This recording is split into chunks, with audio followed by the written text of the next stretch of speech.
A dying princess lay in a river kingdom where even the best herbs could not save her. The king spent gold like water, begged the shrines, called every healer, nothing worked.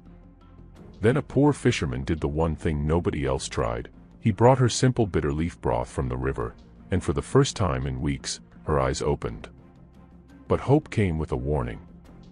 The oldest shaman revealed the only cure was hidden deep in the forbidden mangroves, guarded by a giant anaconda and a sacred relic called the mirror gourd. It could pull sickness out, but it could not destroy it. It would transfer the sickness into the heart of whoever accepted it willingly. Warriors bragged, then backed away. So the fisherman went. He entered the forbidden river, and what happened next would save the princess, shake the whole kingdom, and prove a terrifying truth: sometimes love is not a feeling, it's a price. Before we begin, tell me, where are you watching from today? And if you enjoy African folktales with twists and big moral lessons, subscribe, because tomorrow's story is one you don't want to miss. In Kanu Kingdom, the river was not just water. The river was a road. The river was a market. The river was a song that never stopped singing. Every morning, the sun rose like a bright orange ball over the canals, and the whole kingdom woke up with splashes and laughter. Wooden docks stretched into the water like long fingers. Dugout canoes slid past each other like floating goats, quiet, quick, and careful. Women in colorful wrappers sat under palm frond shade, selling peppers, yams, smoked fish, and shiny red tomatoes. Men carried baskets on their heads and shouted prices across the water. Children ran on narrow wooden walkways, their feet thumping, their voices bouncing from house to house.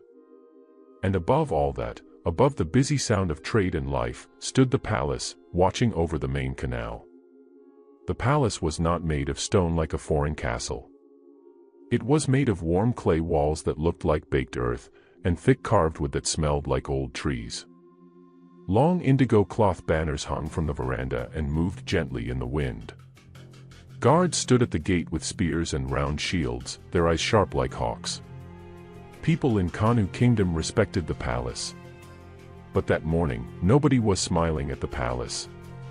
Because the palace was sick. And the person who was sick was the one everyone loved. Princess Amaka. She was the king's only daughter. She was known across Kanu Kingdom for her beauty and kindness.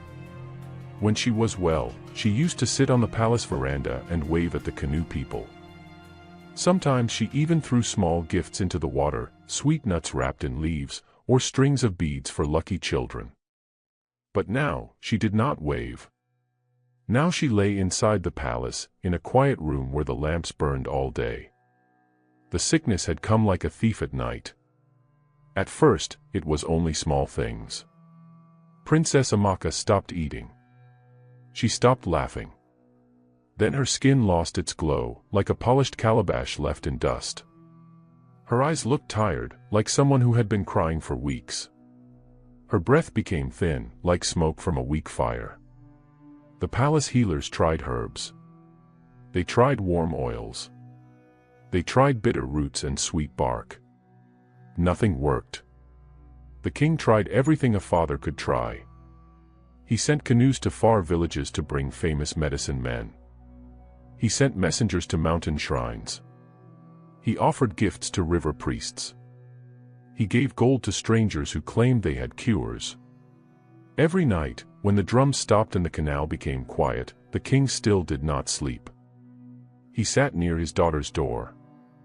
Sometimes he whispered, "My child, breathe. Please breathe."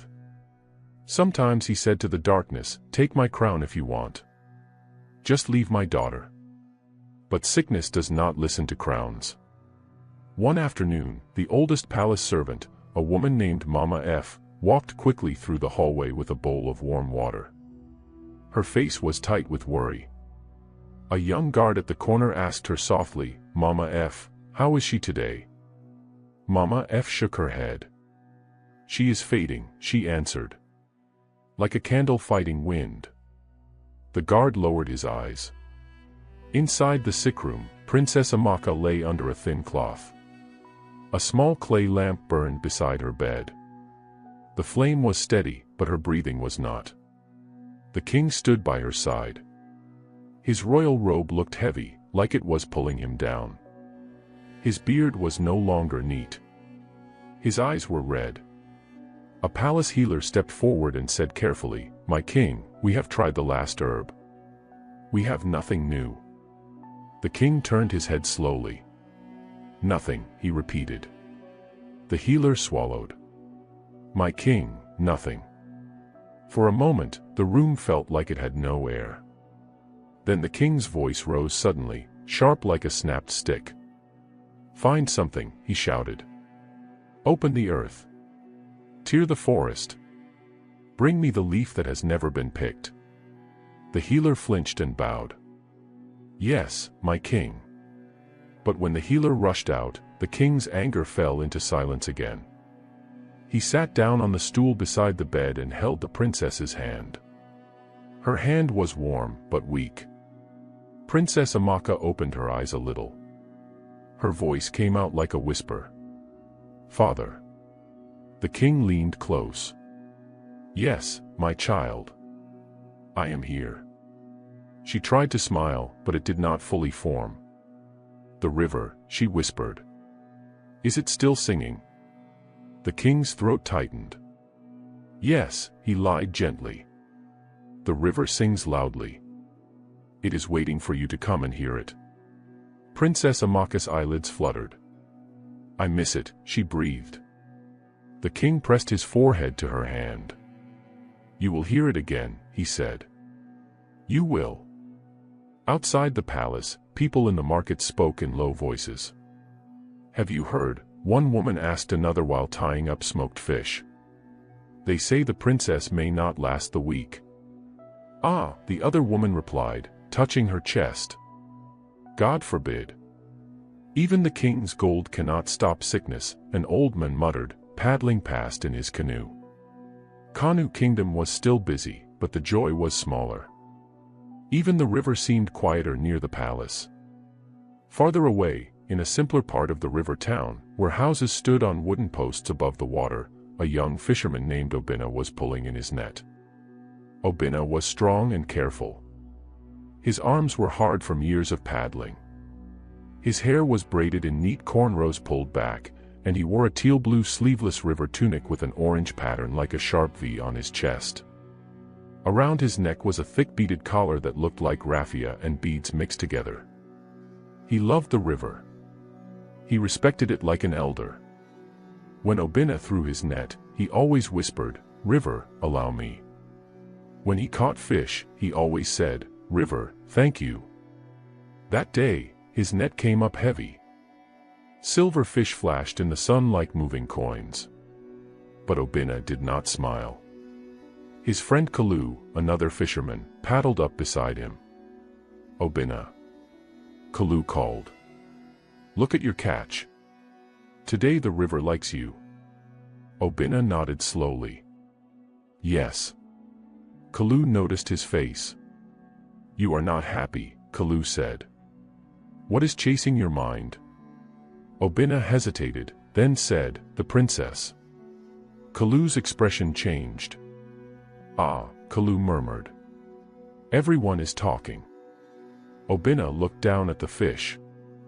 "I have never met her," he said. "But I have seen her from far. She used to sit on the palace veranda and wave. She looked kind." Kalu sighed. "It is not our problem," he said, though his voice was not hard. "We are fishermen. The palace is for kings." Obina lifted one fish and watched it wiggle in his palm.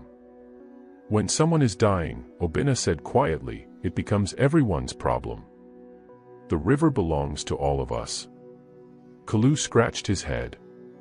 "So what will you do? Fight sickness with your paddle?" Obina did not answer right away. He looked toward the palace in the distance. The indigo banners were moving in the wind, but they looked dull from far away. Obina felt something heavy in his chest, like a stone sitting there. He didn't know why. That evening, the sun began to fall, and the light turned soft and golden. The canal waters glowed like melted brass. People started packing their market goods. Smoke rose from cooking fires. The smell of pepper soup floated over the water. Obinna went to his small home and cleaned his best fish carefully. He chose 3 fat ones, shining and fresh. Then he took bitter leaves and made broth the way his mother had taught him, slowly, patiently, with care. Kalu came by and saw him. "What are you doing?" Kalu asked. Obinna kept stirring. "I am making food," he answered. "For who?" Kalu asked, though he already had a feeling. Obinna glanced at him. "For the princess." Kalu's eyes widened. "Obinna, are you mad?" he whispered. "The guards will chase you away." Obinna lifted the pot off the fire and poured the broth into a clean calabash. Then he wrapped the calabash in cloth so it would stay warm. He placed the fish inside a woven basket and covered it. He looked at Kalu. "If they chase me, they chase me," Obinna said. "I am not going to steal. I am not going to beg. I will just bring food." Kalu shook his head. "This is palace matter," he repeated. Obinna's voice was calm. "When a child is dying, it is not only palace matter," he said. "It is human matter." Then he stepped into his canoe and paddled toward the palace. The canal became wider near the palace. The water there always looked cleaner because palace workers swept the floating leaves away. 2 tall guards stood at the gate, spears in hand, shoulders straight. As Obinna approached, his heart beat hard, but his hands did not shake. He pulled his canoe to the dock and stepped onto the wooden platform. One guard lifted his spear slightly. "Stop there," the guard ordered. "Who are you?" Obinna bowed his head respectfully. "My name is Obinna," he said. "I am a fisherman." The guard's eyes moved to the basket and wrapped calabash. "What do you want?" the guard asked. Obinna held out the basket carefully. "I brought fresh fish," he said. "And bitter leaf broth. For the princess." The guard stared at him as if he had said he wanted to touch the moon. One guard gave a short laugh, not a happy one. "Fisherman," he said, "do you think the palace is a market stall?" Obinna did not get angry. "No," he said. "I know where I stand. I only heard the princess is sick. I thought warm food from the river might help her remember life." The guards exchanged looks. "Go," the first guard said. "We cannot allow you inside." Obinna nodded. "I am not asking to go inside," he replied. "Only take it to her. If she refuses, throw it away." A female servant passing by slowed down when she heard them. It was Mama F. She looked at Obinna's face and saw no arrogance there, only worry. She stepped closer. "What did you bring?" she asked. Obinna lifted the wrapped calabash a little. "Bitter leaf broth," he said softly. "Hot. Fresh." Mama F's eyes flicked toward the sickroom corridor behind the gate. Then she looked back at Obinna. "Wait," she said. The guards frowned. "Mama F." She raised her hand. "The king has tried everything," she said. "What is one more small thing?" She took the calabash and basket. Obinna bowed again. "Thank you," he said. "May your hands be blessed." Mama F did not answer. She hurried inside. Obinna remained outside the gate, standing quietly by the dock. Minutes felt like stones. Kanu Kingdom's sky grew darker. Lamps began to glow along the canal. The palace looked like a giant watching eye. Then Mama F returned. Her face was different now, shocked and hopeful at the same time. Obinna stepped forward quickly. "Did she eat?" he asked. Mama F nodded once. "She drank," Mama F said. Her voice trembled. Just a little. But she opened her eyes. Obinna's breath caught. Mama F continued. She asked, "Who brought this?" Obinna swallowed. "Anne," he whispered. Mama F's eyes were wet. "When I told her it was a fisherman named Obinna," she said, she whispered. "Thank him." For a moment, Obinna could not move. He did not dance. He did not shout. He simply closed his eyes like someone receiving rain after long heat. "Thank you," he said again, but this time his voice sounded like prayer. Mama F studied him. "You are a strange young man," she said. "Most people come to the palace to take. You came to give." Obinna opened his eyes. "I did not come to be seen," he said. "I came because I could not stay at home while she faded." Mama F looked toward the palace. "The king is breaking," she said. "He needs a miracle." Obinna nodded slowly. "The river has miracles," he said. "But it also has teeth." Mama F stared. "What do you mean?" Obinna shook his head. "Nothing. Only, the river does not give for free." That night, deep inside the palace, the king sat beside his daughter again. This time, Princess Amaka's lips looked a little less dry. Her eyes were still weak, but there was a tiny spark inside them. The king noticed. "Amaka," he whispered urgently. "My child, did you drink something?" Princess Amaka swallowed carefully. "A warm broth," she said. "From the river." The king's eyes widened. "Who brought it?" he demanded, already calling for servants.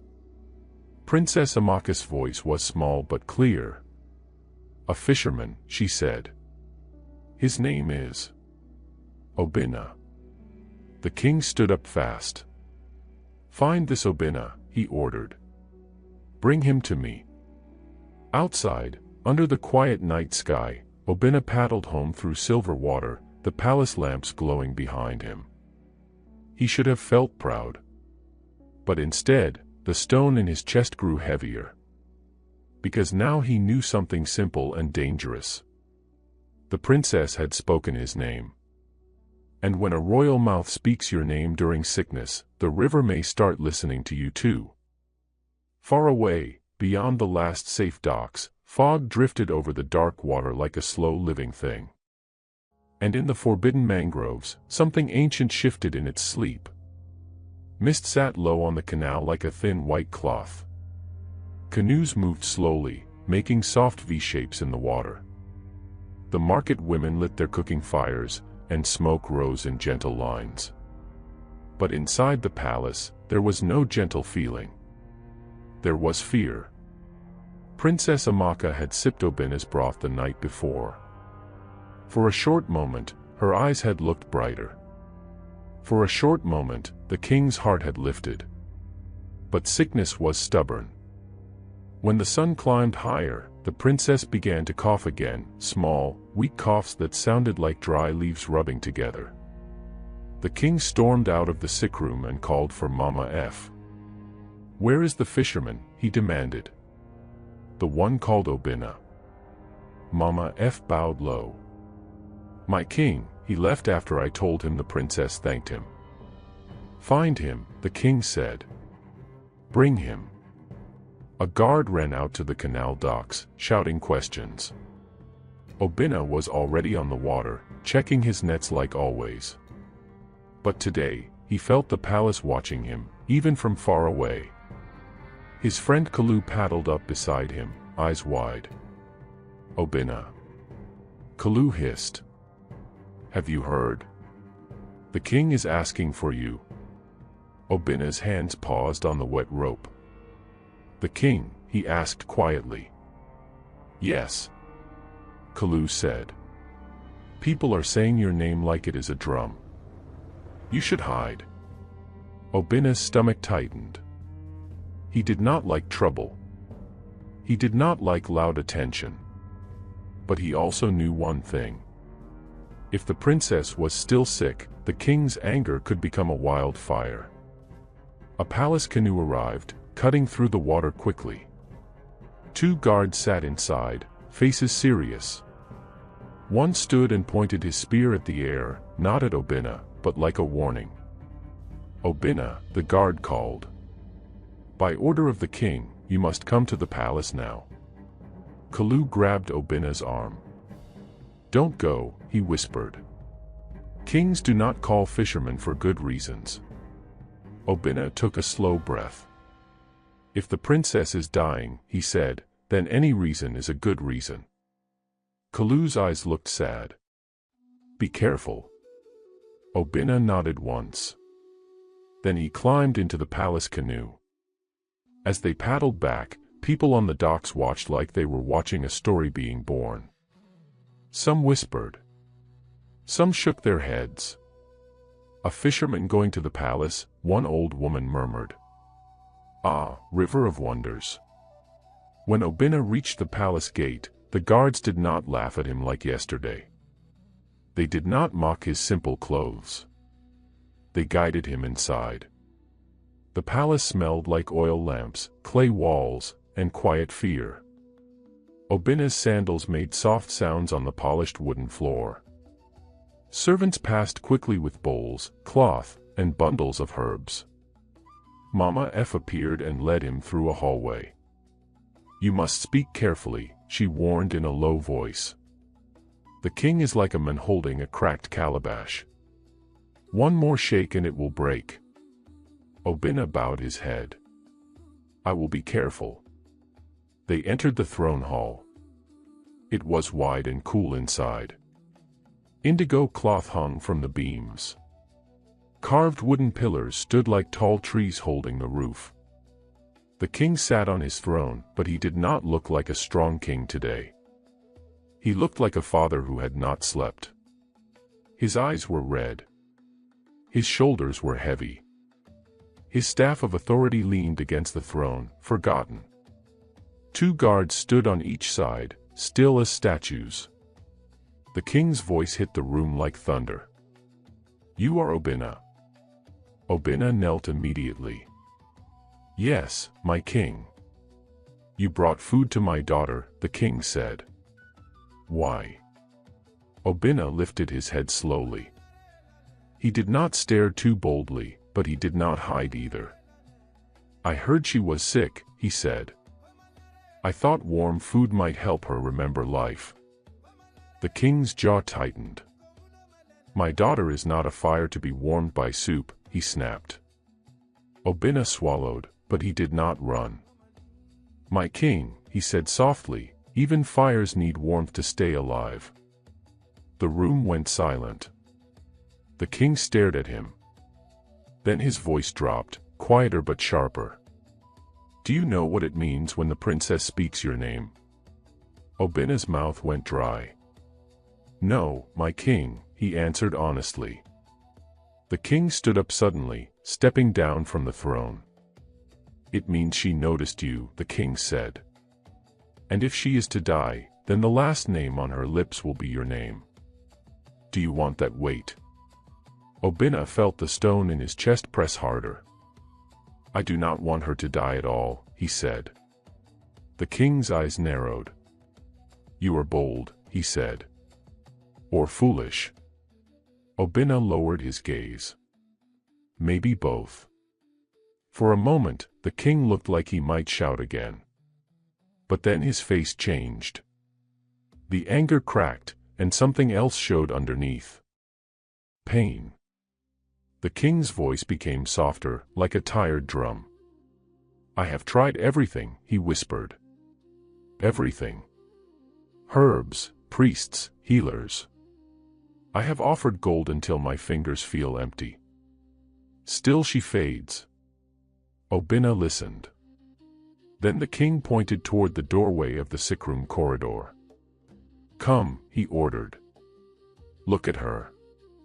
Then tell me if your river broth is enough." Obina's heart hammered, but he stood and followed. Inside the sickroom, the air felt heavy and warm. Lamps burned. A thin incense smoke curled upward like a slow snake. Princess Amaka lay on her bed, covered in a light cloth. Her braids were still beautiful, but her face looked tired and far away. When Obina stepped closer, her eyelids fluttered.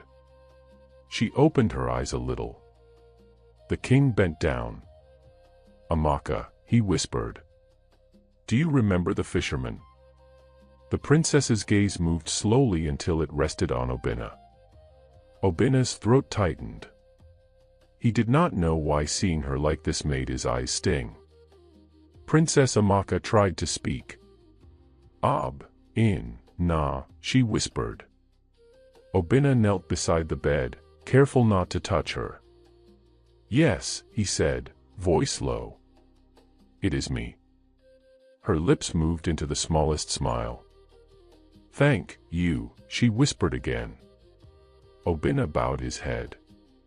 "You don't have to thank me," he said. "You just have to get well."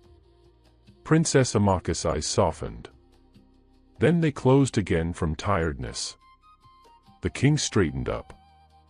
His hands were shaking slightly.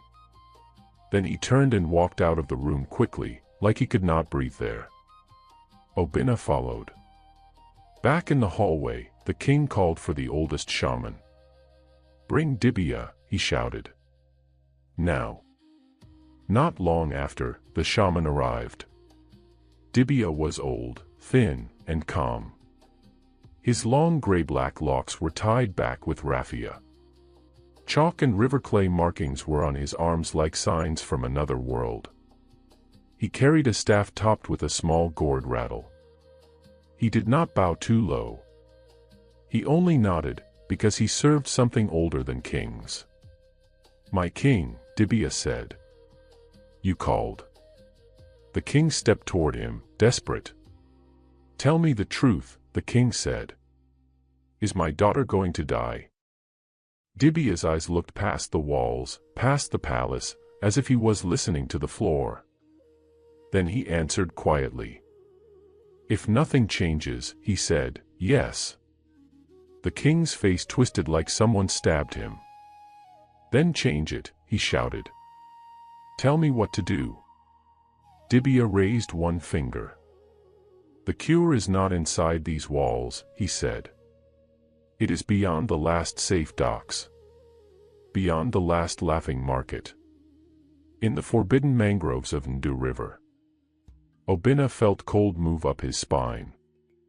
He had heard that name before. Everyone had. Ndu River was where people said the water was too quiet. Where fog stayed even when the sun was strong. Where roots rose like dark ribs and the river smelled old. The king swallowed hard. "What is there?" he asked. Dibia's voice was steady. "A sacred altar," he said. "And on it sits the mirror gourd." The king leaned forward like a hungry man. "What does it do?" "It pulls sickness out," Dibia answered. Hope flashed across the king's face like lightning. But Dibia did not stop. "It does not destroy sickness," he said. "It only moves it." The king froze. "Moves it, where?" Dibia's eyes turned sharp.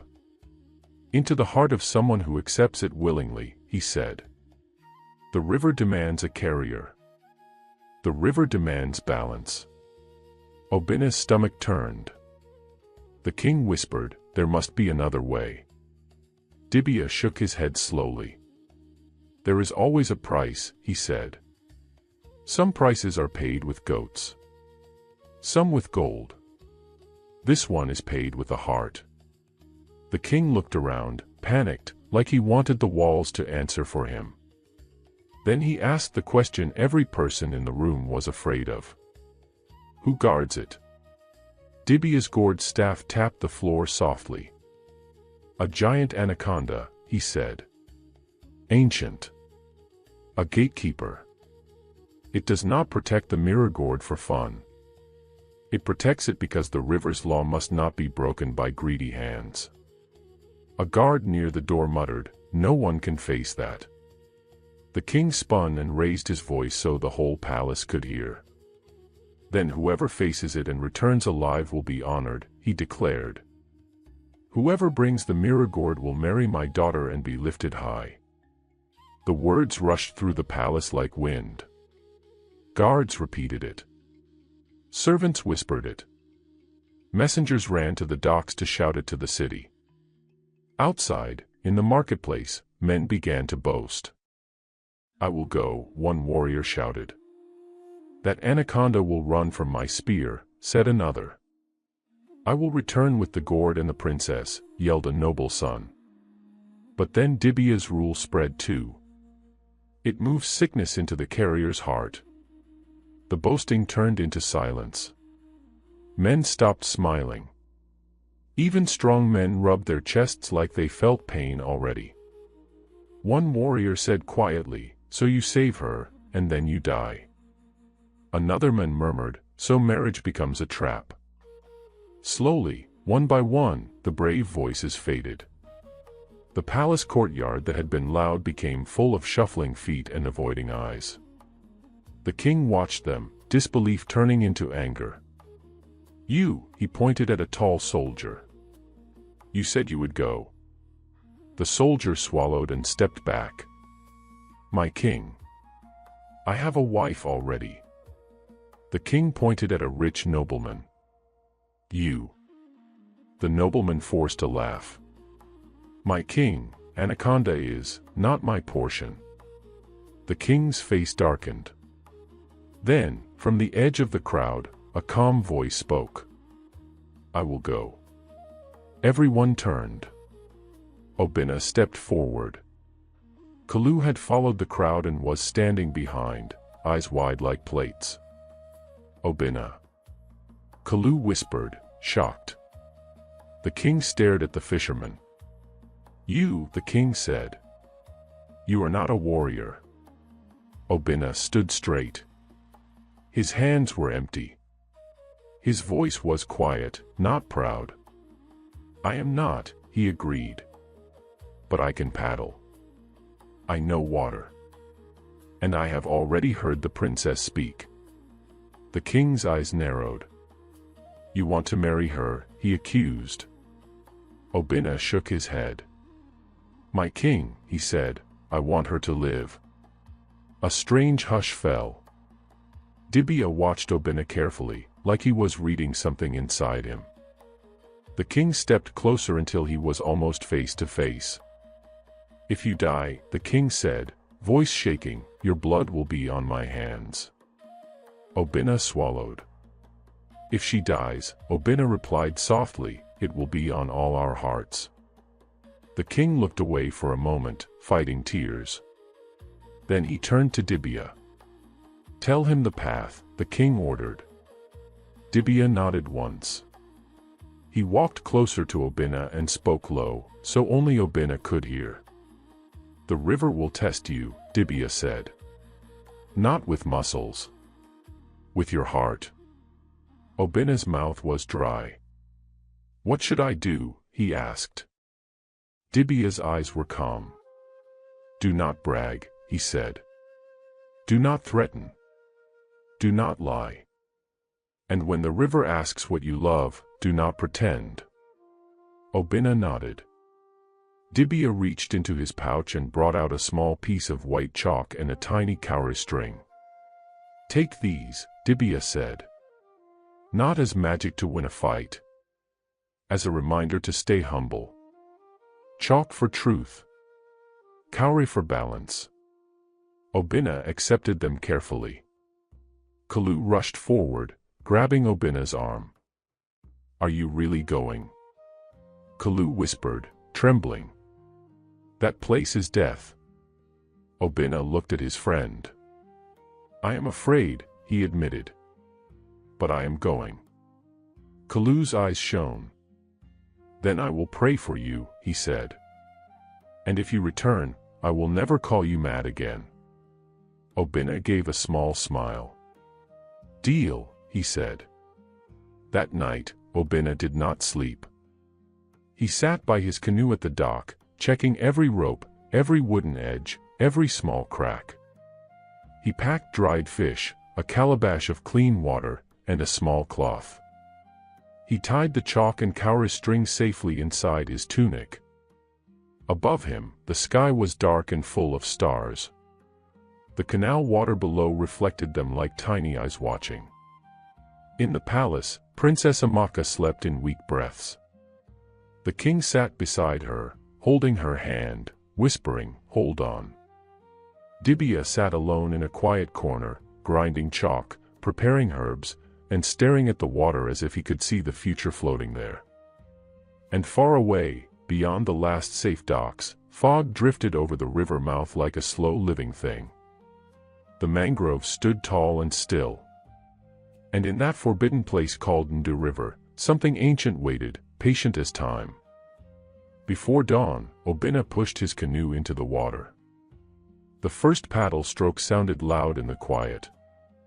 Kanu Kingdom was behind him. The forbidden river was ahead. And the river, as always, was listening.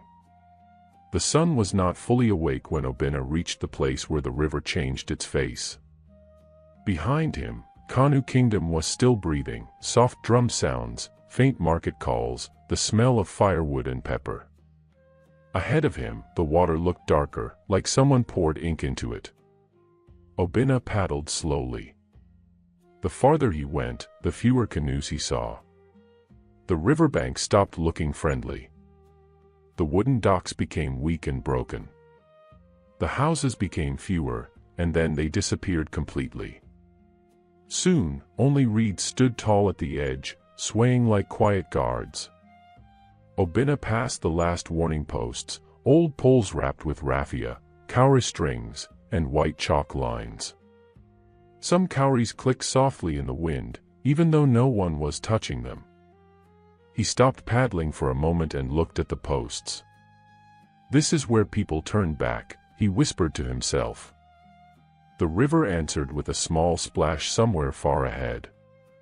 Obinna tightened his grip on the paddle and continued. As he entered the mouth of the forbidden place, the fog thickened. It was not normal fog. Normal fog comes and goes. Normal fog is shy. But this fog felt like it wanted to stay. It curled around his canoe, touched his shoulders, and hid the river ahead like a curtain. Obinna could still see the water close to him. He could see small ripples. He could see floating leaves. But beyond that, nothing. Only gray. And silence. He remembered Dibia's words, "Do not brag. Do not threaten. Do not lie." Obinna kept his mouth closed. He only paddled. Then the mangroves appeared.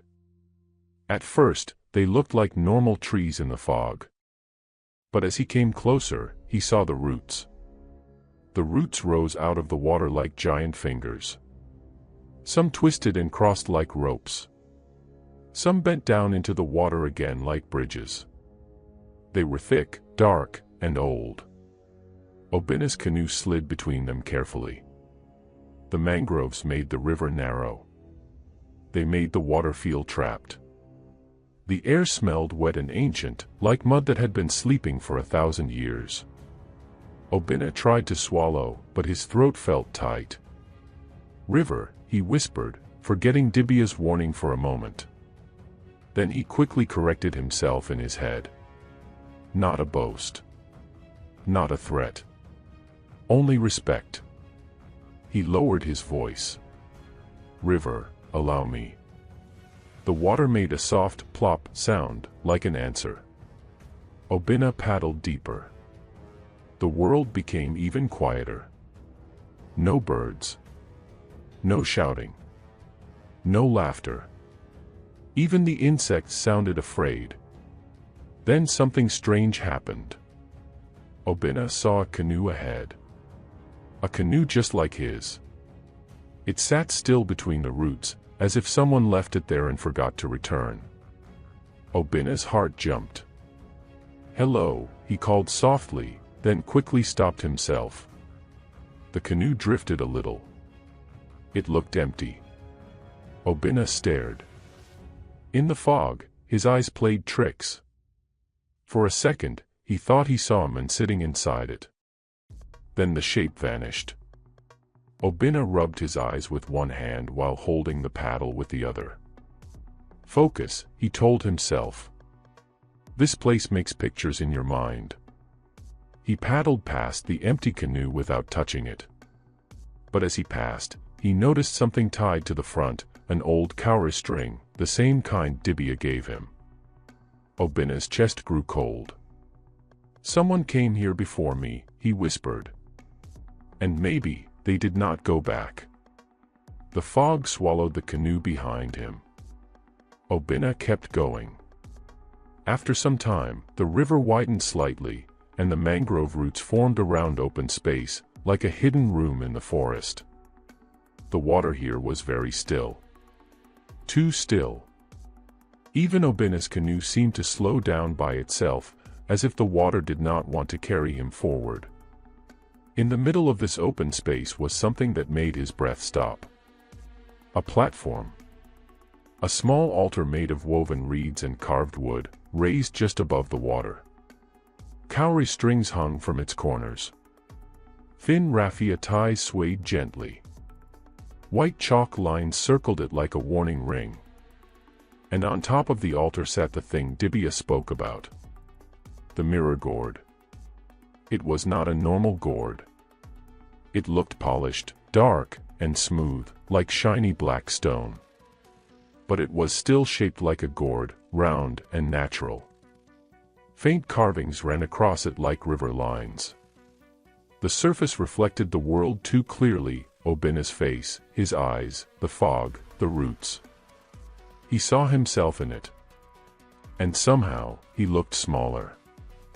Obina swallowed hard. He wanted to rush forward and grab it quickly. But he remembered the rule again. The river tests hearts. So he did not rush.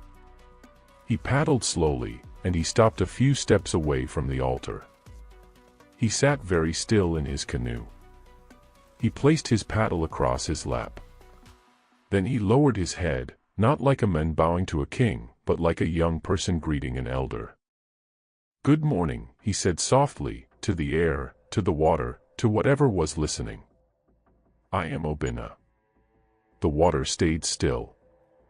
Obina continued, choosing his words like someone walking on thin wood.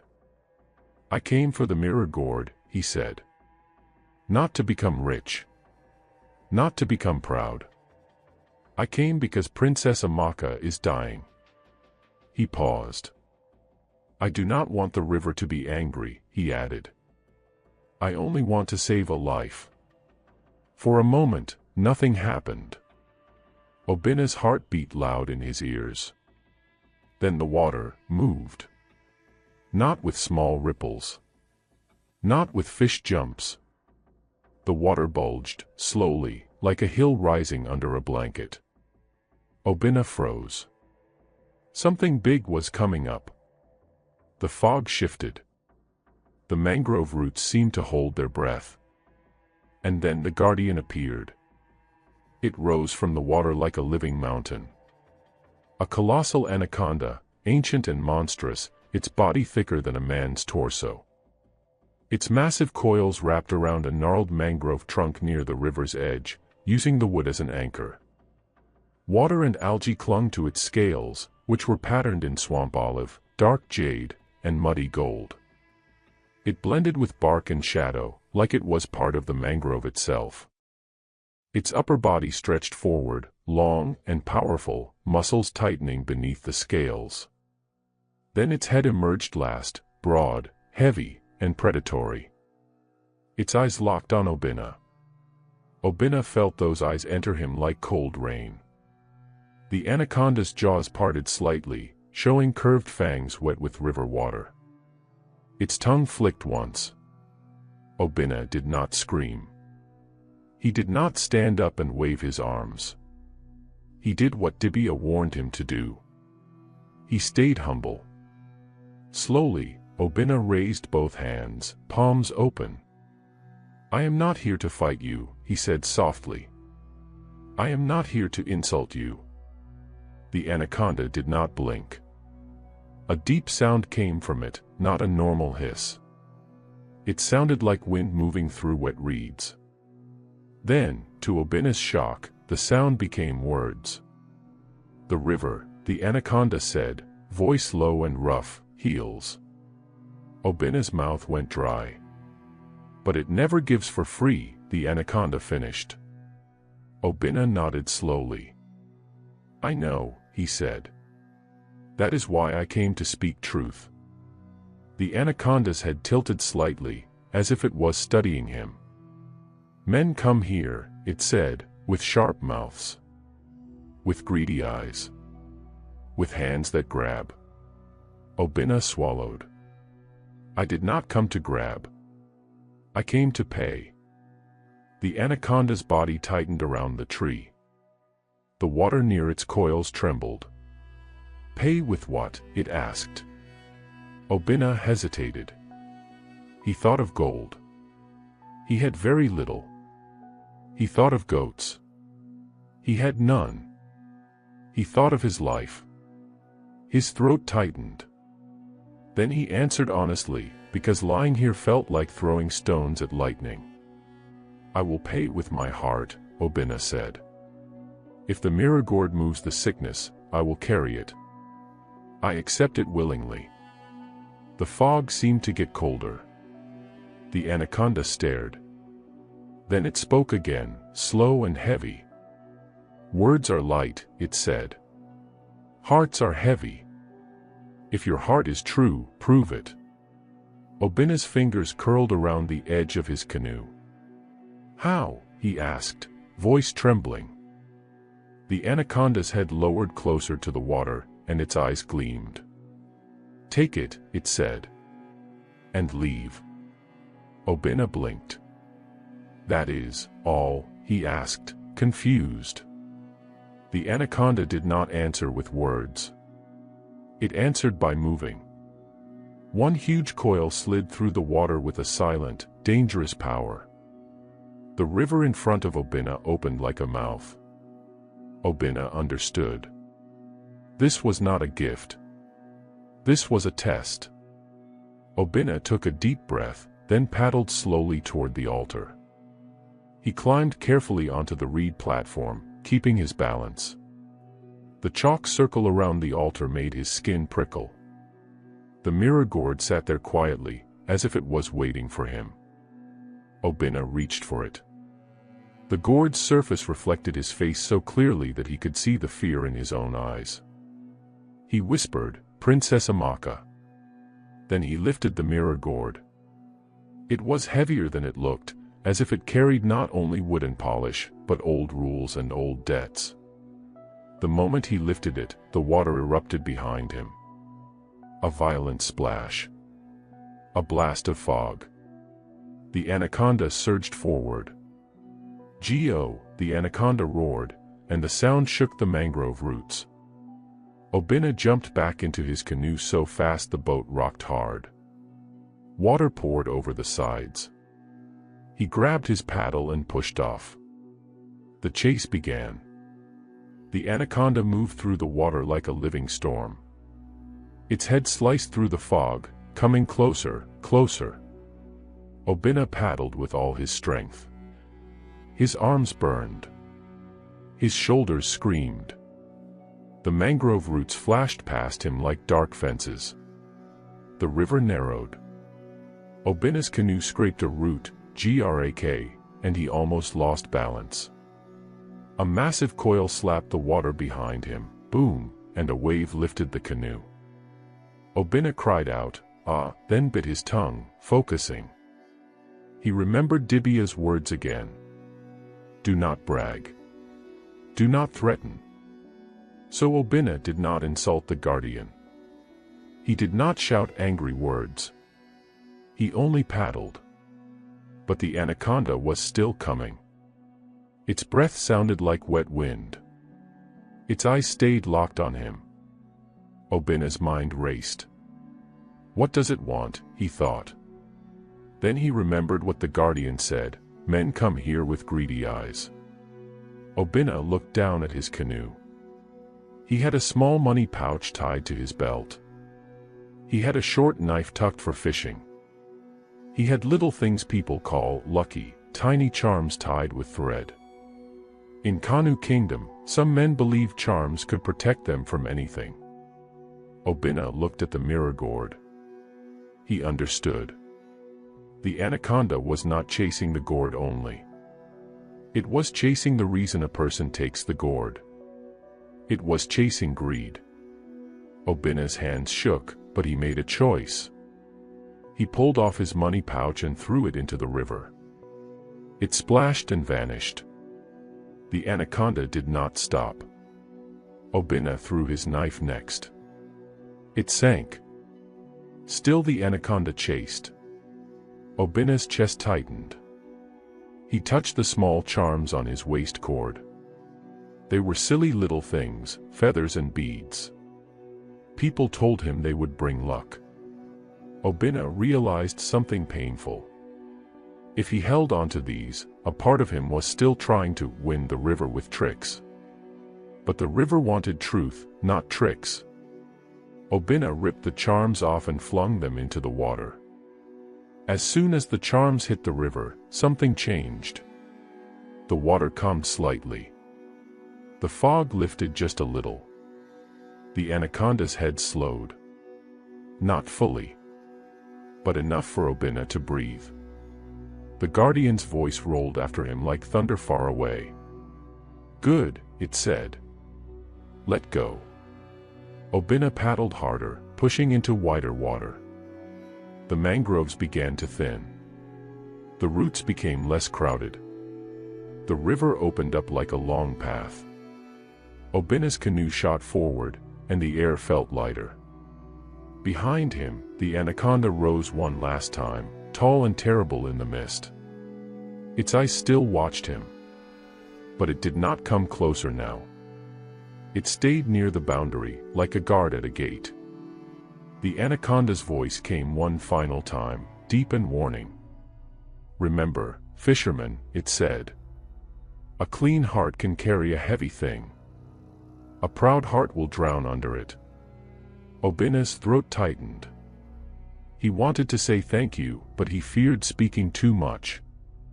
So he bowed his head once while paddling, a silent sign of respect. Then he kept going. He did not stop until the mangroves were behind him and the fog began to break. Only then did he allow himself to look at the mirror gourd properly.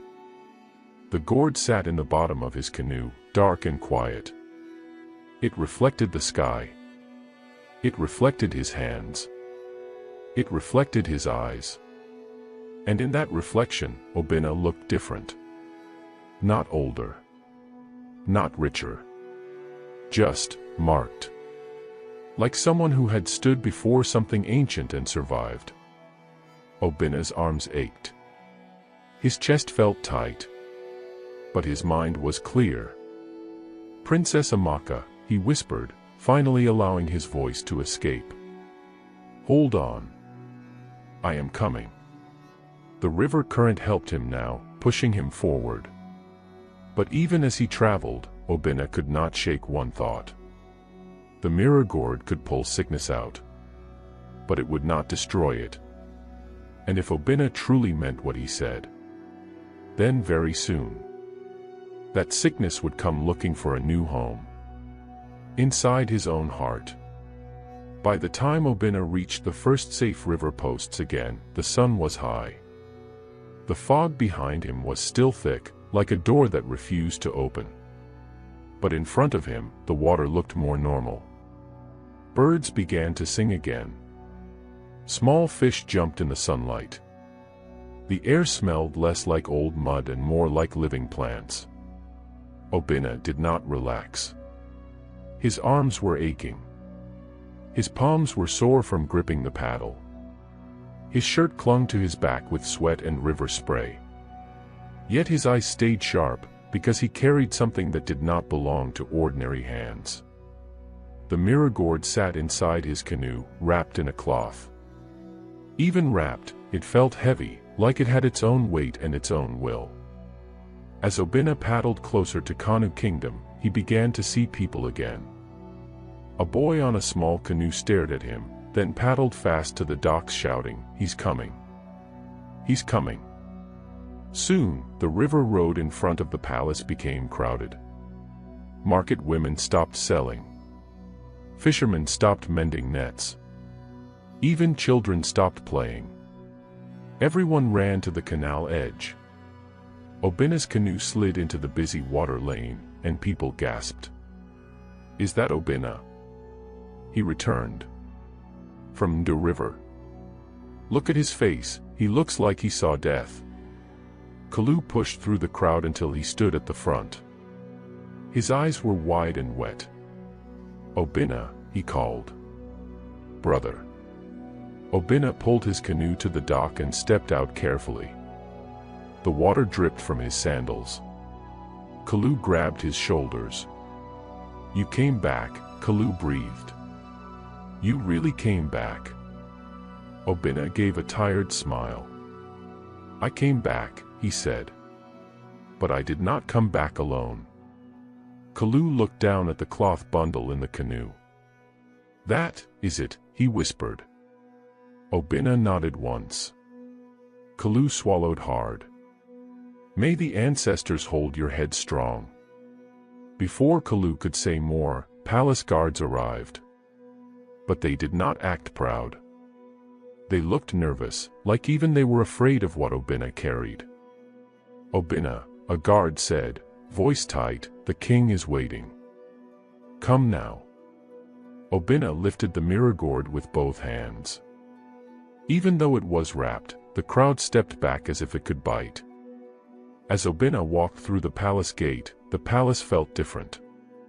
The palace was still beautiful, carved wood, indigo banners, warm clay walls, but the air inside was tense. Servants moved quickly. Guards stood closer than usual. People whispered prayers under their breath. Mama F met him in the corridor. Her eyes widened when she saw the bundle. "You did it," she whispered. Obinna nodded, but his face was serious. "Where is Dibia?" he asked. Mama F pointed down the hall. "In the sick room," she said. "Preparing. The princess, she is very weak." Obinna's heart clenched. He followed Mama F quickly. In the throne hall, the king stood waiting. He looked like he hadn't slept for many days.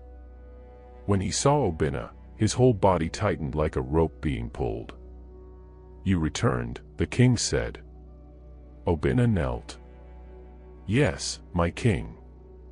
The king stepped forward and stared at the bundle in Obinna's hands like it was a treasure and a curse at the same time. "Is that the mirror gourd?" he asked, voice trembling. Obinna lifted it slightly. "Yes, my king." For a moment, the king's eyes shone with hope. Then he remembered the shaman's words, and the hope turned into fear again. "Where is the shaman?" the king demanded. Dibia appeared, calm as always, stepping into the hall as if he had been there the whole time. His staff tapped the floor once. "I am here," Dibia said. The king turned to him like a drowning man turning to a rope. "Do it," the king said. "Now. Save my daughter." Dibia looked at Obinna. "Did you accept the price?" Dibia asked gently. Obinna did not pretend. "Yes," Obinna answered. "I said I would carry it willingly." Dibia nodded slowly. "Then bring the gourd," he said. "Let us not waste the princess's breath." They went to the sick room. The room was quiet. Too quiet. Princess Amaka lay on the bed. Her skin looked dull, and her lips were dry. A lamp burned beside her, but the light seemed far from her face. The king rushed to her side. "Amaka," he whispered. "My child, the gourd is here." Princess Amaka's eyelids fluttered. She tried to open them, but her eyes looked heavy, like stones. Obinna stood near the doorway, holding the mirror gourd. His chest felt tight, not from fear of the anaconda now, but from fear of being too late. Dibia cleared a small space near the bed. He placed a clean white cloth on a stool. He sprinkled chalk in a thin circle on the floor, not flashy, not loud, simple and serious. Then Dibia turned to Obinna. "Place it here," he instructed. Obinna moved forward carefully and set the mirror gourd on the cloth. Even wrapped, it seemed to shine in a strange way, like its surface was always awake. Dibia unwrapped it slowly. The room seemed to dim for a second as the dark polished gourd caught the lamp light and reflected it back. Everyone stared. The king's hands shook. "Will it work?" he whispered. Dibia did not answer right away. He leaned close, studying the carvings like he could read them. Then he spoke quietly, but with authority. "It will pull the sickness," he said. "But do not forget, the sickness must go somewhere." The king swallowed, his throat moving hard. Obinna's mouth went dry. Dibia looked at the princess. He placed his palm gently on her forehead. "Child," he said softly, "breathe as you can. Do not fight. Let the river take what is not yours." Princess Amaka's eyes opened a little. She looked confused, weak, but aware. Her gaze drifted, slowly, until it landed on Obinna. Obinna knelt beside the bed. "Amaka," he whispered, keeping his voice gentle. "It is me." Her lips moved. "Oh, Bin, nah," she breathed. Obinna's eyes stung. "I'm here," he said. "Just breathe." The king watched them, then looked away quickly, like it hurt him to see his daughter connect to someone else in her dying hour. Dibia lifted the mirror gourd with both hands and placed it on the princess's chest. The gourd sat there like a calm stone. For a moment, nothing happened. Then the air changed. The lamp flame flickered once, even though there was no wind. Princess Amaka's body stiffened slightly. Her mouth opened, and a thin shadow, like smoke mixed with ink, began to pour out from her chest area, not like blood, not like water, but like a dark breath leaving the body. The shadow moved toward the mirror gourd. The gourd's surface clouded. It became less reflective and more like storm water. The shadow poured in, twisting like a snake made of smoke. Princess Amaka gasped. Her eyes widened. Then, slowly, her chest rose with a deeper breath. Color began to return to her cheeks like sunrise returning to the sky. Her lips, which had looked pale, became warmer. Her fingers tightened around the cloth. She coughed once, hard, and then, she inhaled again, stronger. The king's mouth dropped open. "Amaka," he whispered. Princess Amaka blinked as if waking from a long dream. "Father," she said, her voice thin but real. The king cried out like a man hit by joy.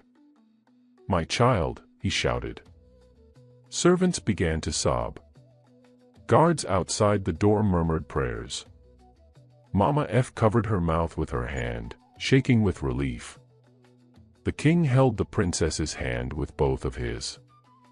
"You are back," he said, tears running down his cheeks. "You are back." Princess Amaka looked around, confused. Then she saw the mirror gourd on her chest, now cloudy and dark. She looked at Dibia. "What is that?" she asked weakly. Dibia's face remained serious. "It is what pulled you back," he said. "Do not move too fast." The princess nodded slowly.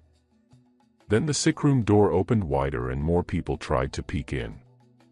Word spread like fire, the princess is alive. A loud cheer rose outside the palace. The king stepped into the hallway, raising his arms. "My daughter lives," he cried. The courtyard erupted. People hugged each other. Some danced. Some fell to their knees. But inside the sickroom, Dibia remained still, like a man who knows the second half of a story. He turned to Obinna. Obinna already understood what was coming. The stone in his chest was now a mountain. Dibia spoke in a low voice. "The sickness is inside the gourd," he said. "But it is not destroyed. It is waiting to move." The king rushed back inside. His face was glowing with joy. "We did it," he shouted. "We did it." Dibia lifted his hand.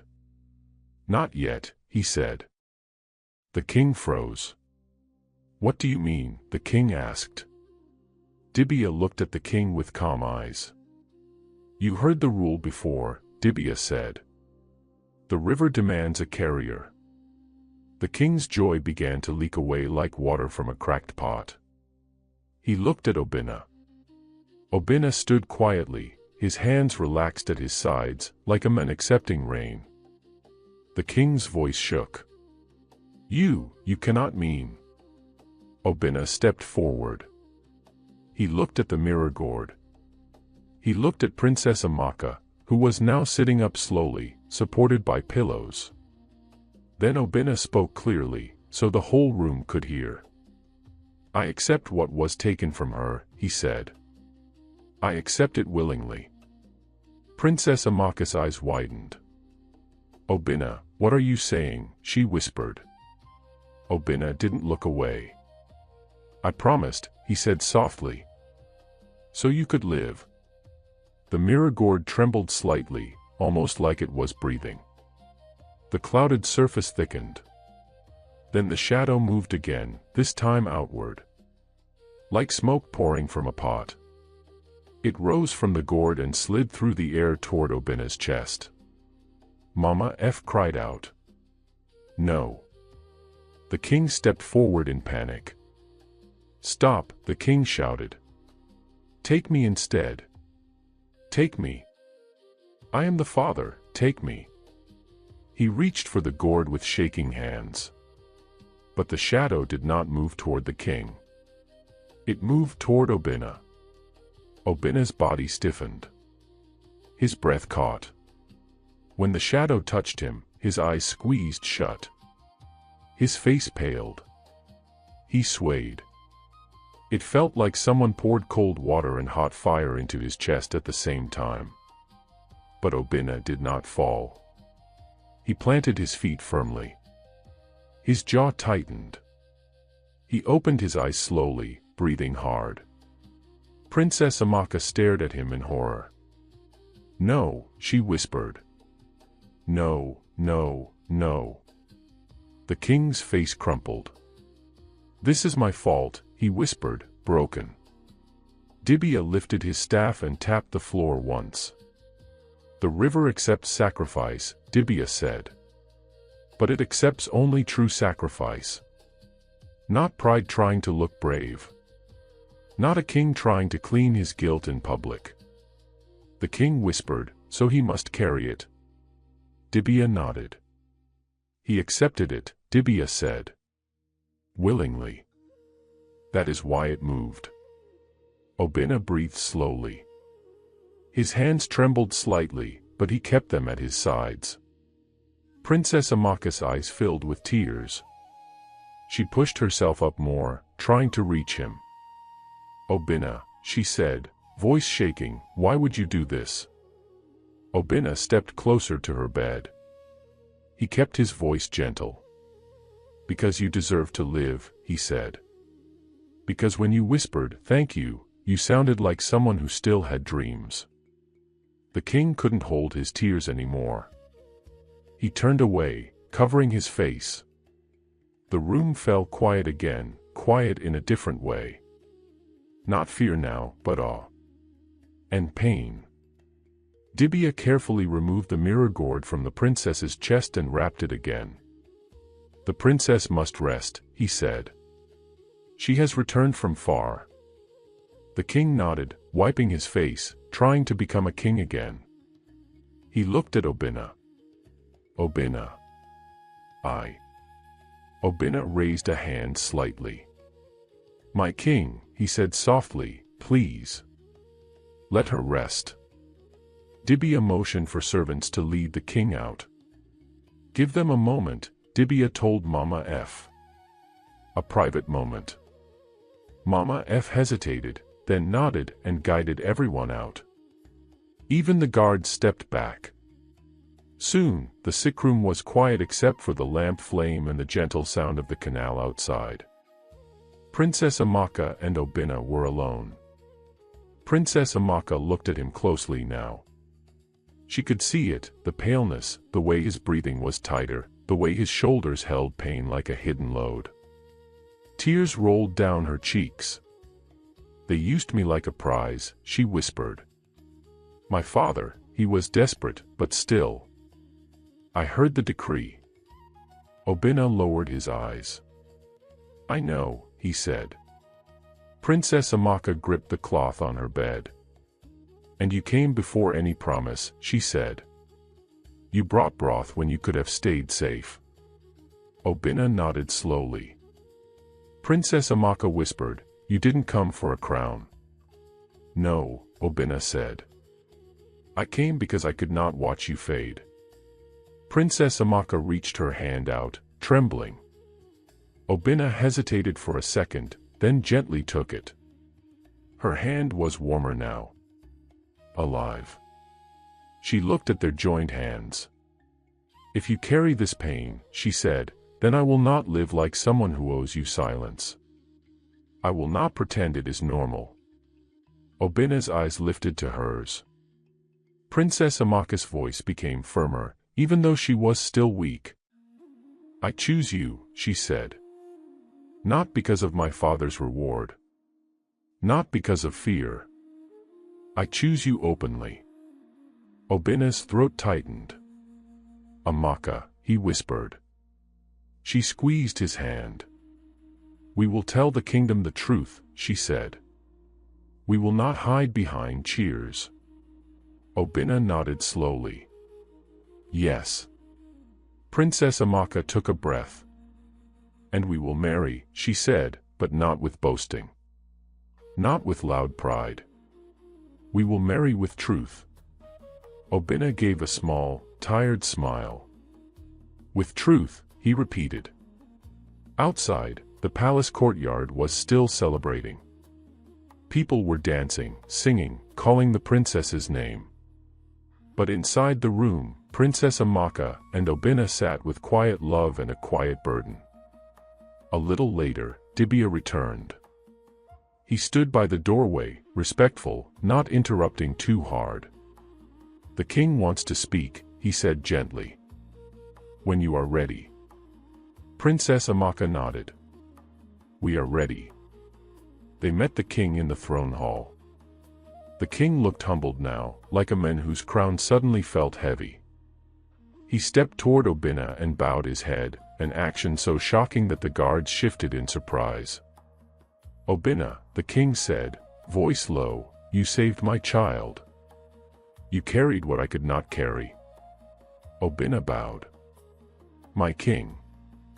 The king lifted his hand. I will not pretend this is simple, the king said. I promised my daughter as reward, but a daughter is not a goat to be given. Princess Amaka stepped forward, still weak but standing. Father, she said, I know you were desperate. But hear me, I choose him. I choose him with my own mouth. The king's eyes filled again. Then let it be so, he said. You will marry. And the kingdom will honor you, not as a prize winner, but as a lifesaver. The court murmured. Some faces looked happy. Some looked confused. Some looked ashamed.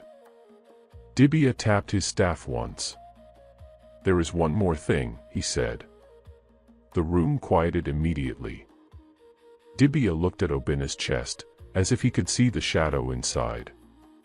"Sickness living in a human heart is dangerous," Dibia said. "It may sleep for a while, but it will wake. It will bite. And if pride or anger feeds it, it will grow." The king whispered, "So what must we do?"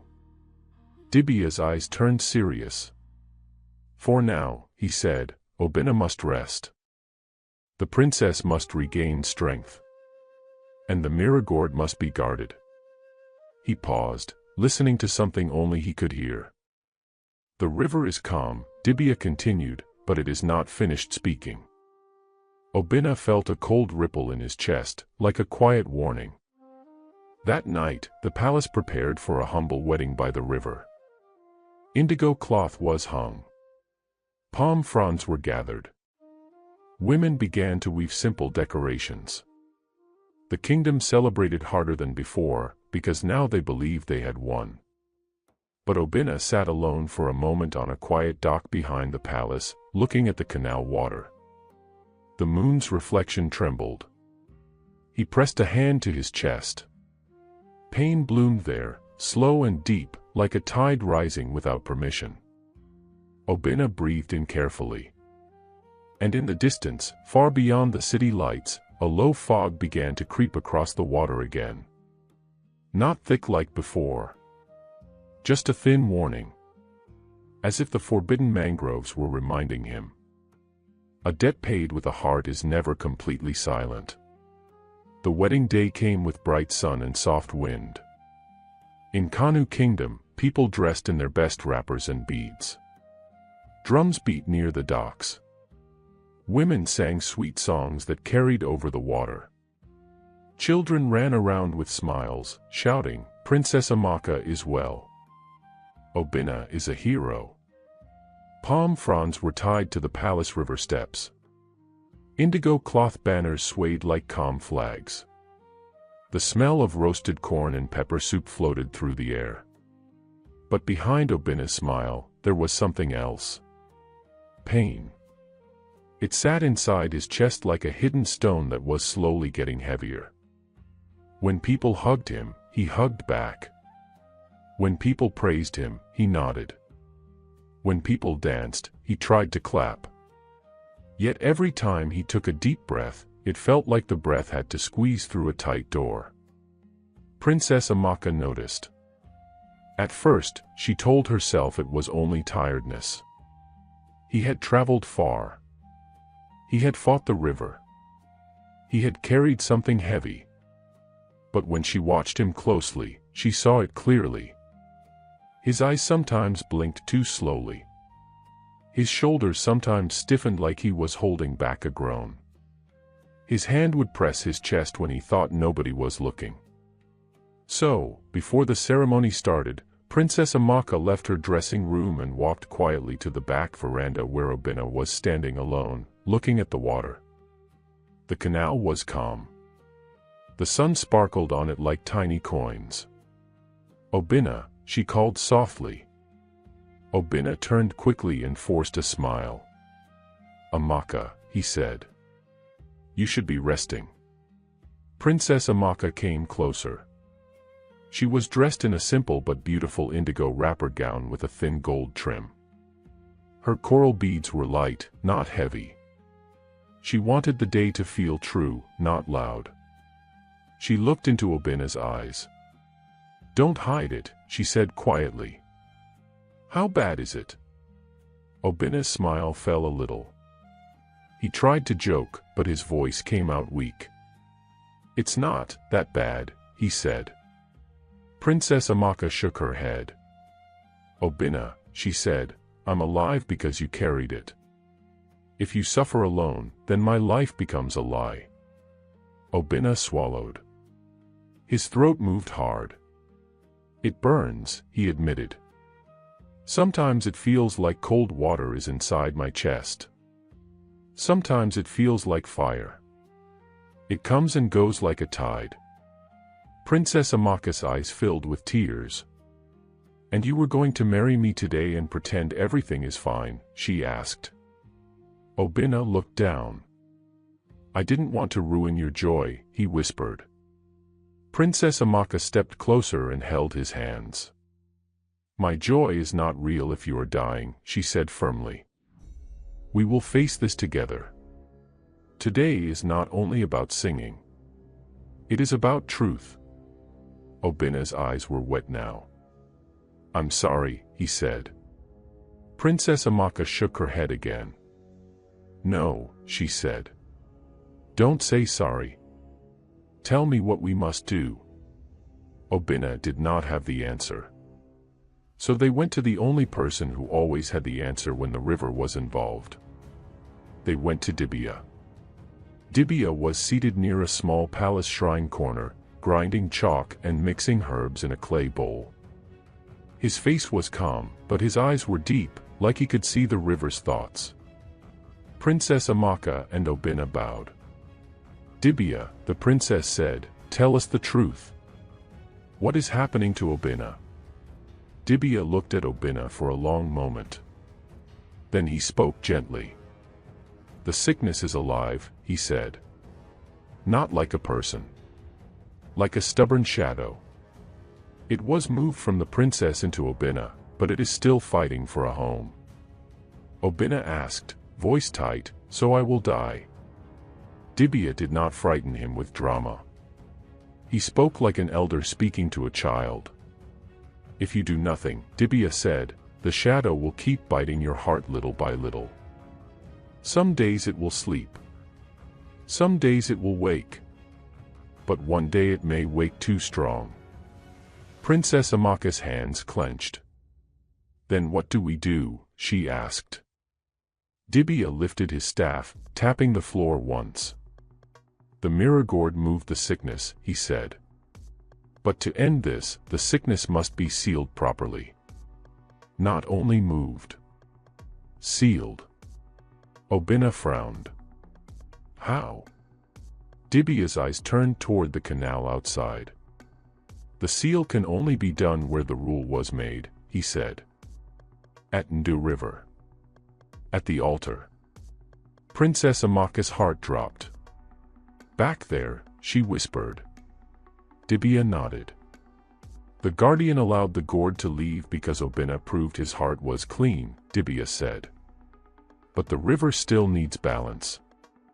The river does not like when one heart suffers alone." Obinna looked at Princess Amaka. "I can go," he said quickly. "I will go alone. It's my burden." Princess Amaka's eyes flashed. "No," she said. "That is exactly the problem. You are still trying to carry it alone." Obinna opened his mouth to argue, but pain pinched his chest, and he winced. Princess Amaka held his arm gently. "I'm going with you," she said. Obinna shook his head. "Amaka, the mangrove." "I am not made of eggs," she said. "I am not a prize. I am a person. I have legs. I have courage. And I will not sit in the palace while you fade." Dibia watched them, then nodded once. "That is the first right step," he said. "The one who was saved must also give something precious. Not blood. Not loud crying. A true offering. A true promise." Princess Amaka asked softly, "What kind of offering?" Dibia said, "Something that matters to you. Something that shows you will live with humility, not with pride. The river hates proud love. The river respects shared love." Princess Amaka looked down at her coral beads. Those beads were not just jewelry. They were the sign of royalty.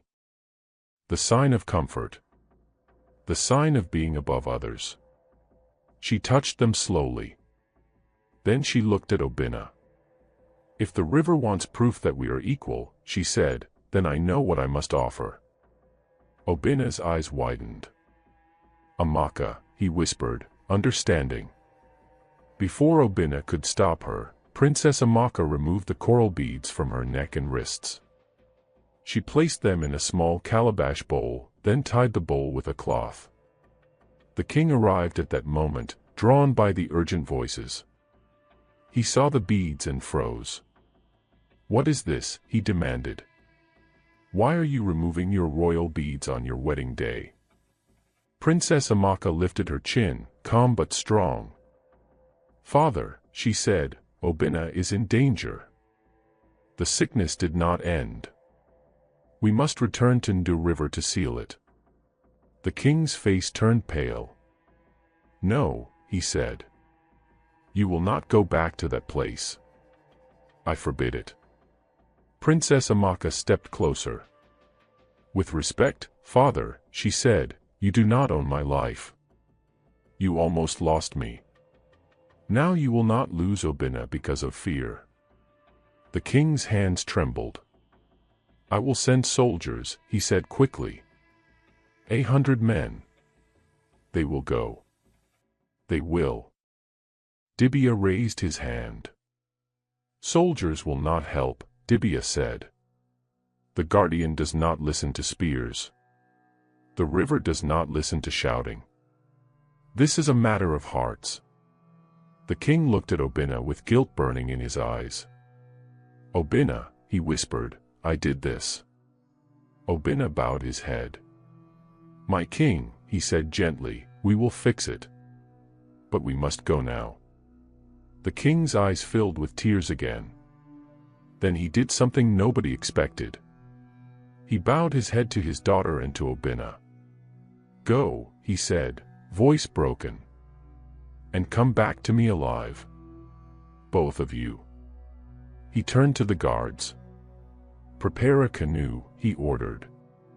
"And give them space." So the wedding drums stopped. The singing slowed. The kingdom murmured in confusion as Obinna and Princess Amaka stepped into a canoe together, with Dibia in another canoe behind them. Kalu stood on the dock, shaking. "Obinna," he called. "Bring her back. Bring yourself back." Obinna nodded, gripping his paddle. "I will," he promised. Princess Amaka raised her hand to Kalu. "Pray for us," she said. Kalu touched his chest. "Always." They paddled away from the bright canal capital. The buildings thinned. The markets faded. The last wooden piers passed behind them. Soon, reeds rose tall, and the air became wet and heavy. The warning posts appeared again, raffia-wrapped poles, cowrie strings clicking softly, chalk marks like silent eyes. Princess Amaka's voice was low. "So this is the edge," she whispered. Obinna nodded. "It is," he said. "From here, the river is not friendly. It is honest." Fog gathered. Mangrove roots rose like ribs. The world became quiet. Princess Amaka's breathing tightened, but she held her chin up. "I'm here," she said to Obinna. "I won't run." Obinna's chest burned again, and he winced. Princess Amaka gripped his hand. "Hold on," she whispered. "We are almost there." At last, they entered the open space where the altar sat. The water was still, too still. The reed platform waited. Dibia paddled behind them and whispered, "Speak only truth." Then the water bulged. The giant anaconda surfaced, ancient and massive, coils wrapped around the gnarled mangrove trunk, slick scales patterned in swamp olive, dark jade, and muddy gold. Its eyes locked on them. The anaconda's voice came like wine through wet leaves. "You return," it said. "Why?" Obinna raised both hands slowly, palms open. "I carry the sickness," he said. "It is biting my heart. I came to seal it, with truth. I am not here to steal. I am not here to boast." The anaconda's gaze shifted to Princess Amaka. "And you," it said. Why are you here?" Princess Amaka's voice trembled at first, but she made it steady. "Because I was saved," she said. "And I will not live as a queen who watches her savior die. I came to share the burden." The anaconda's tongue flicked once. "Shared burdens are rare," it said. "What do you offer?" Princess Amaka lifted the tied calabash bowl. "My royal beads," she said. "Not because the river wants jewelry, but because I want to show I will not live proud above my people. I will honor the river's law. I will live humble and true." She paddled closer to the altar and placed the bowl gently on the reed platform. The anaconda watched. Then it said, "And you, carrier, what do you offer?" Obina's face tightened. "I offer my pride," he said. "I offer my silence. I will not pretend I am strong when I am hurting. I will speak truth and accept help." Dibia nodded behind them, pleased. The anaconda was still for a long moment. Then it moved one coil slightly, and the water rippled. "Bring the mirror gourd," it commanded. Dibia paddled forward and placed the mirror gourd on the altar. The gourd was cloudy again, as if the sickness inside it was restless. The anaconda's eyes glowed with slow power. "Speak," it said. Dibia spoke first, voice low and steady. "River of balance," he said, "we return what must be sealed. Let love share what love caused. Let truth close what fear opened." Obina placed a hand on his chest and spoke, loud enough for the river to hear. "I accepted the sickness so she could live," he said. "I do not regret it. But I ask for balance, so love does not become a slow death." Princess Amaka placed her hand on her own chest. "I accept that his pain is also my responsibility," she said. "I will not hide behind palace walls. I will walk with him." The mirror gourd trembled. The cloudy surface swirled like storm water. Then a thin shadow rose from the gourd, dark smoke like ink in water. Obina's breath caught. His knees shook. The shadow tried to move toward him again. But this time, the anaconda's voice cracked like thunder. "No." The shadow froze. The anaconda lowered its head toward the altar, and the river around it became still like glass. "Return," it commanded. The shadow twisted, pulling back into the mirror gourd like a rope being wound. The gourd's surface swirled, then cleared. Clearer than before. It became reflective again, like a calm black mirror. Obina gasped and grabbed the edge of the canoe. The burning in his chest eased, like a tide finally moving back. He inhaled. Deep. Full. For the first time since the sickness entered him, his breath felt open. Princess Amaka cried out softly, half laughing and half sobbing. "Obina," she whispered. "How do you feel?" Obina touched his chest slowly, amazed. "It's quiet," he said. "It's finally quiet." Dibia let out a long breath he didn't know he was holding. The anaconda watched them for a moment, then spoke in a slower voice. "The river has seen your hearts," it said. "Love that carries alone becomes pride. Love that shares becomes balance." Princess Amaka bowed her head. "Thank you," she said.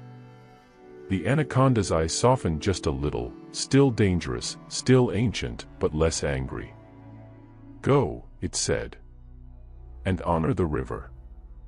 Then it slipped under the water, disappearing like a dream sinking into sleep. The fog felt lighter. The open space felt less heavy. They paddled back to Kanu Kingdom with the mirror gourd sealed and wrapped, and the royal beads left on the altar as a promise. When they returned, the kingdom did not celebrate with loud boasting. This time, the celebration was quieter and deeper. The king cried when he saw them alive. He held his daughter. He held Obinna. He whispered, "Forgive me," again and again. Obinna said gently, "Let us build something better." So they did. Near the canal, they built a small river shrine, not a place of fear, but a place of respect. A place where people poured clean water, spoke honest words, and remembered the river's law.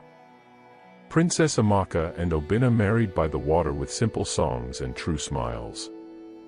No one called her a prize anymore. They called her a brave woman. They called Obinna a man with a clean heart. And the river kept singing. But now it sounded kinder. Because balance had returned. The moral of this story is simple. True love is not loud. True love is what you are willing to carry, and what you are willing to share. Pride takes and shows off, but love protects and tells the truth. If you enjoyed this African folktale, please like this video, share it with someone you care about, and subscribe so you don't miss the next story. I'll see you in the next video. Now tell me in the comments, if you were Obinna, would you enter the forbidden river to save someone you love, yes or no, and why?